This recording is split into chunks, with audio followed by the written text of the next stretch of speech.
उसके हाथ में दवाई का छोटा पैकेट और आधी भरी पानी की बोतल थी। सामने आर्यन को देखकर वह सन्न रह गई। कुछ पल दोनों बस एक दूसरे को देखते रहे। गौरी की आंखों में डर, शर्म और घबराहट सब एक साथ थे। वह जल्दी से अंदर आई, बोतल जमीन पर रखी और माँ के पास बैठ गई। माँ, पानी ले आई हूँ। उसकी आवाज़ कांप रही थी। उसने माँ का सिर धीरे से अपनी गोद में रखा और बोतल से पानी पिलाने लगी। बूढ़ी औरत ने मुश्किल से आंखें खोलकर बेटी को देखा, जैसे पहचानने में भी जान निकल रही हो। आर्यन अभी तक हैरानी में खड़ा था। वह समझ नहीं पा रहा था कि क्या कहे, क्या पूछे। ये वही लड़की थी जो उसके घर में चुपचाप काम करती थी और यहाँ उसकी जिंदगी इतनी भयावह हालत में थी। उसने धीमी आवाज में पूछा, तुम काम पर क्यों नहीं आई थी? गौरी ने नजर उठाए बिना जवाब दिया। माँ बीमार है, बस। शब्द कम थे मगर दर्द इतना था कि आर्यन और कुछ न पूछ सका। अचानक छोटा लड़का धीरे से बोला, दीदी भूख लगी है। उसकी आवाज इतनी मासूम और कमजोर थी कि आर्यन का दिल टूट सा गया।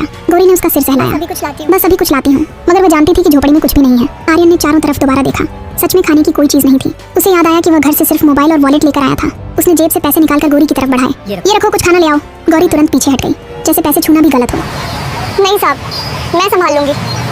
उसकी आवाज में विनम्रता थी मगर खुददारी भी उतनी ही मजबूत। आर्यन ने सख्त लहजे में कहा, ये मदद नहीं, अभी जरूरत है। ये मदद नहीं, अभी जरूरत है। गौरी की आंखों में आंसू भर आए मगर उसने फिर भी पैसे नहीं लिए। तब बूढ़ी औरत ने कमजोर आवाज में कहा, ले ले बेटा, बच्चे भूखे हैं। ये सुनते ही गौरी टूट गई। उसने कांपते हाथों से पैसे लिए और सर झुका लिया। उसके आंसू जमीन पर टपकने लगे और आर्यन को लगा जैसे उनकी आवाज झोपड़ी में गूंज रही हो। आर्यन ने तुरंत कहा, मैं अभी बाहर से खाना लेके आता हूँ। वह जवाब का इंतजार किए बिना बाहर निकल गया। गली में आते ही उसे सांस लेना मुश्किल लगा।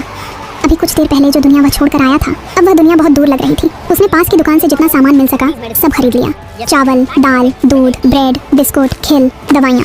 दुकानदार हैरान था कि इतना महंगे कपड़े पहना लड़का स्लम के लिए इतना सामान क्यों खरीद रहा है। जब वह वापस झोपड़ी में पहुंचा तो छोटा लड़का उसे ऐसे देख रहा था जैसे कोई फरिश्ता सामने आ गया हो। गौरी ने खामोशी से सामान लिया और तुरंत चूल्हा जलाने लगी। कुछ ही देर में झोपड़ी में पहली बार खाने की खुशबू फैलने लगी।